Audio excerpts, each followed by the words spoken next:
When we were here 4 years ago, they built a temporary wall of steel right around the White House. Then January 6 happened at the Capitol. Now they've built an actual one. These fences all upgraded right around the White House precinct. Hopefully it's pretty hard to get through now. Telling, isn't it? That's right. Nat is in Washington, D.C. We'll get more from her very, very soon.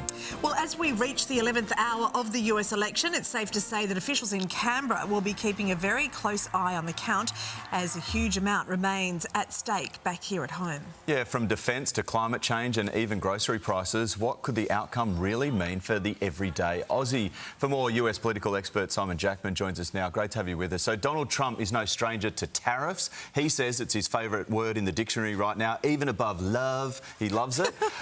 How much could it impact Australia, though, if he does raise tariffs around the world? There are some key sectors of the Australian export industry that are exposed to that. But let's replay the tape. And an extraordinary episode in Australian diplomacy that was able to get Australia exempted on steel and aluminium tariffs in particular. It was a big lift by Team Australia in DC. Joe Hockey at the tip of the spear at that point, but supported by everyone from Rupert Murdoch through to Greg Norman, Nicole and Keith playing their role too.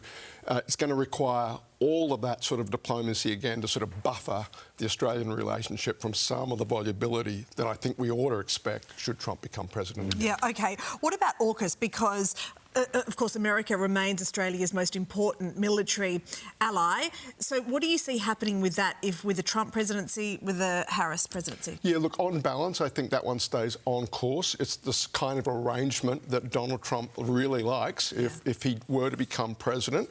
But then again, you don't like uncertainty, right? And the difficulty and the heartburn in Canberra around a Trump presidency would be who will be his national security team?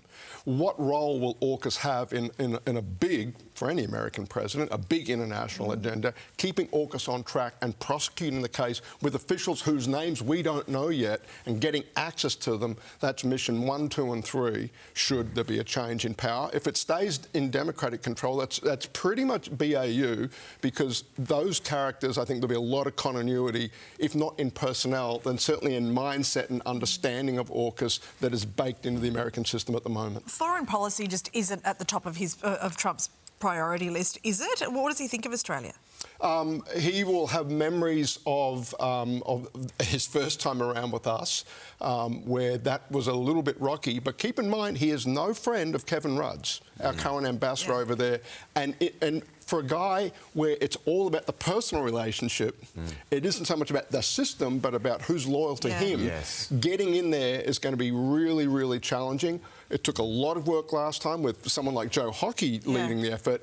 I think it's been really hard for Kevin, given the relationship, given the things Trump has said about him. Back in 2017, he called him nuts, Kevin Rudd. So there you go. Simon, thanks for your time. Pleasure.